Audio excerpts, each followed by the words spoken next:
Welcome to C9 news. నా పేరు సింధు. ఎన్నికల్లో ఆప్ చేసిన వాగ్దానాలు ప్రజలు భారీ స్థాయిలో మద్దతు పలికారు. ఆప్ అధ్యక్షుడు అరవింద్ కేజ్రీవాల్కు బ్రహ్మరథమే పట్టారు. 70 అసెంబ్లీ స్థానాలకు గాను ఆప్కు 67 అందించడం ద్వారా ఢిల్లీ చరిత్రనే తిరగరాశారు. దీంతో రెండోసారి ఢిల్లీ సీఎం పదవిని అలంకరించుకున్న కేజ్రీవాల్ బాధ్యత మరింత పెరిగింది. వెర్సీ ఎంతో ఆశగా ఆప్కు ఓటేసి గెలిపించిన పేద మధ్య తరగతి ప్రజలు ప్రాథమిక సమస్యలపై ప్రధానంగా కేజ్రీవాల్ దృష్టి పెట్టే అవకాశమూ ఉంది.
న్యూఢిల్లీలోని దక్షిణ ప్రాంతంలో క్రిస్టియన్ స్కూళ్లపై దుండగులు శుక్రవారం ఉదయం దాడి చేశారు.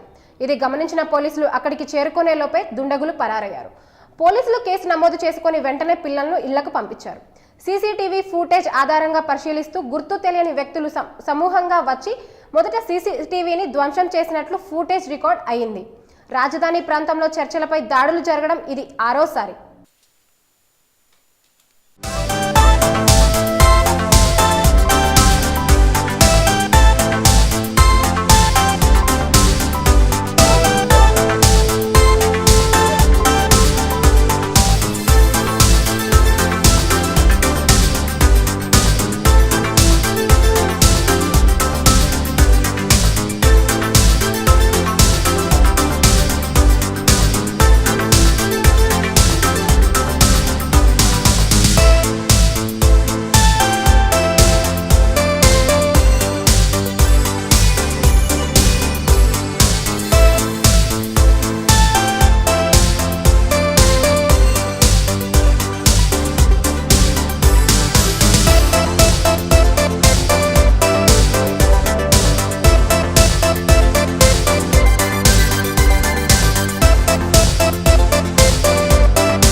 మహిళలపై మైనర్ బాలికపై ఆకృత్యాలు అంతకంతకు శృతిమించుతూనే ఉన్నాయి.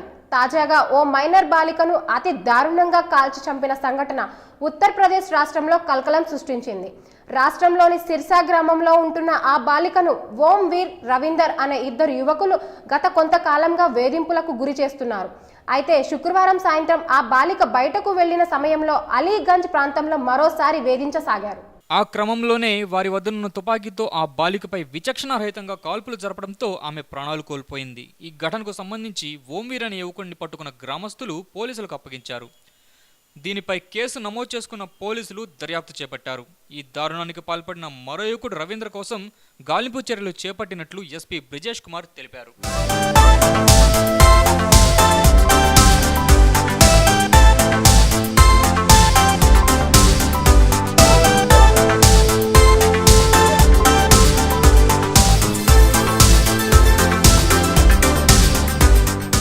బీహార్ సీఎం పీఠంపై కన్నేసిన మాజీ సీఎం నితీష్ కుమార్ కు షాక్ ఇచ్చారు. ఆ రాష్ట్ర గవర్నర్ త్రిపాఠి ఈ నెల 20న అసెంబ్లీలో బలం నిరూపించుకోవాలని సీఎం మాంఝీని సూచించారు. ప్రభుత్వం ఏర్పాటుకు తనను పిలవాలంటూ నితీష్ చేసిన రిక్వెస్ట్ ను పక్కన పెట్టారు.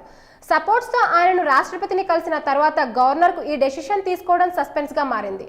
అంతకు ముందు గవర్నర్ త్రిపాఠి వైఖరిపై సీరియస్ గా ఉన్న నితీష్ కుమార్ తనను మద్దతుదారులతో కలిసి ప్రెసిడెంట్ ప్రణబ్ ముఖర్జీ పరేడ్ నిర్వహించారు. బీహార్ మాజీ ముఖ్యమంత్రి నితీష్ కుమార్ 128 మంది ఎమ్మెల్యేలతో బల ప్రదర్శన చేశారు. 3 రోజుల ముందే తమ శాసనసభాపక్ష నేతగా మాంఝీని తప్పించి నితీష్ కుమార్ను ఎన్నుకున్నారు జేడీయూ ఎమ్మెల్యేలు. అయితే మెజార్టీ నిరూపించడం కోసం గవర్నర్ను కలిసినా ఆయన నుంచి రెస్పాన్స్ రాకపోవడంతో రాష్ట్రపతిని కలిశారు నితీష్. రాజ్యాంగం ప్రకారమే ముందుకెళ్తామని ప్రణబ్ ముఖర్జీ చెప్పినట్లు తెలుస్తోంది. ఆర్ఎస్ఎస్ మూలాలున్న త్రిపాఠి బీజేపీ స్క్రిప్ట్ ప్రకారమే నడుస్తున్నారని ఇప్పటికే నితీష్ కుమార్ వర్గీయులు ఆరోపిస్తున్నారు. జేడీయూను చీల్చేందుకు కమలం పార్టీ ప్లాన్ చేస్తుందంటున్నారు. అయితే కాషాయం నేతలు మాత్రం ఈ వాదనను కొట్టిపారేస్తున్నారు.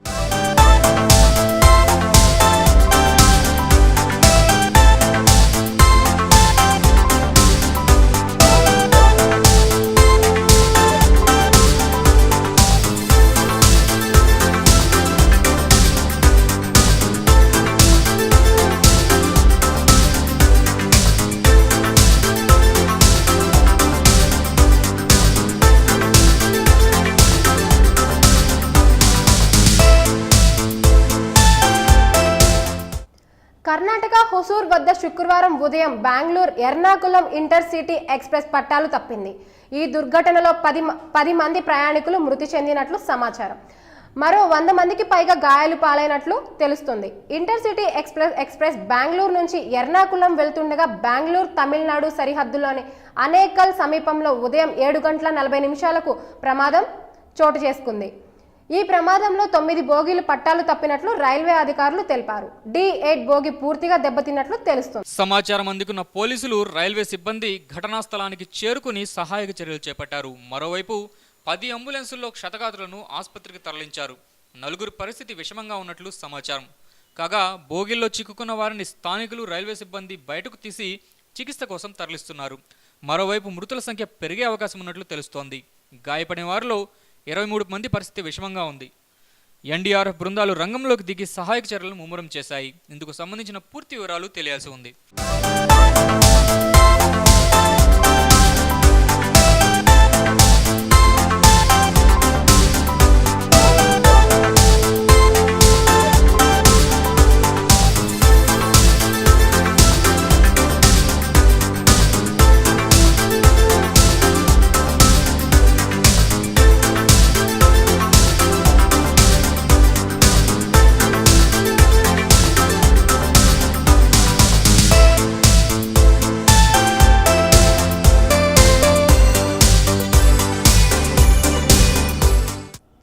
ఆంధ్రప్రదేశ్ సీఎం చంద్రబాబుకు తెలంగాణ రాష్ట్రంలో పనేంటని నిజామాబాద్ ఎంపీ కల్వకుంట్ల కవిత ప్రశ్నించారు. టీఆర్ఎస్ సభ్యత్వ నమోదుతో భాగంగా గురువారం ఆమె ఆదిలాబాద్ జిల్లాలోని పలు నియోజకవర్గాల్లో ఆమె పర్యటించారు. ఈ సందర్భంగా మాట్లాడుతూ ఆంధ్ర సీఎం తెలంగాణలో పర్యటించడం వల్ల ఒరిగేదేమీ లేదని ఎంపీ కవిత తెలిపారు.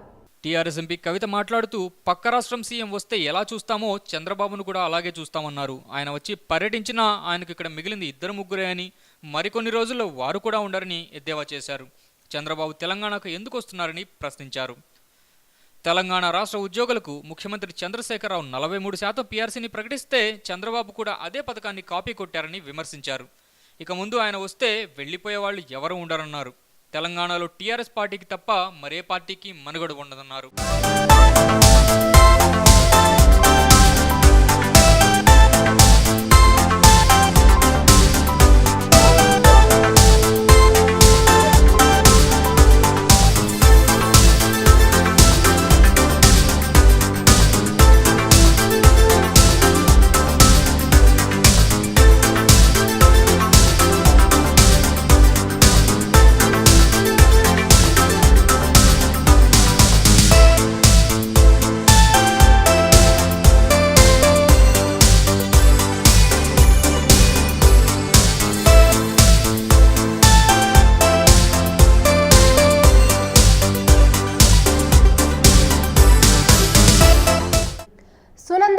కేసులో ఆమె భర్త కాంగ్రెస్ ఎంపీ శశి థరూర్ను ఢిల్లీ ప్రత్యేక పోలీసుల బృందం గురువారం మరోసారి ప్రశ్నించింది.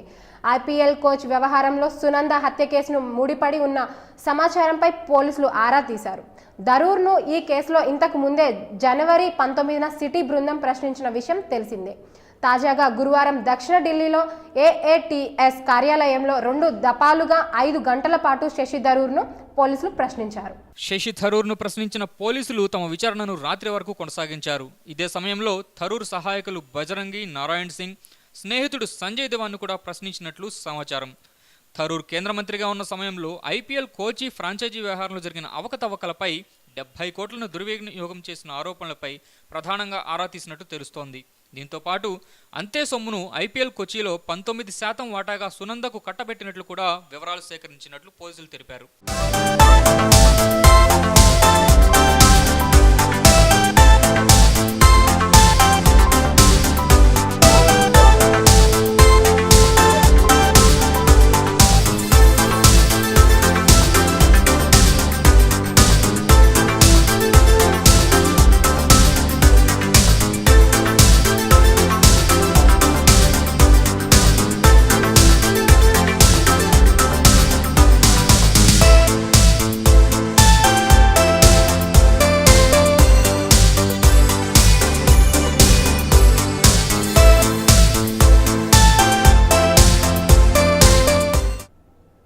శంషాబాద్ విమాన ఆశ్రయంలో కస్టమ్స్ అధికారులు మరోసారి బంగారాన్ని పట్టుకున్నారు.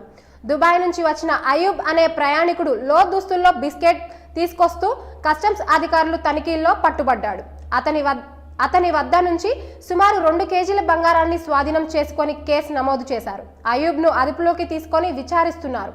ఇందుకు సంబంధించి పూర్తి వివరాలు తెలియాల్సి ఉంది.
బులెటిన్లో ఇప్పుడు ఒక చిన్న బ్రేక్.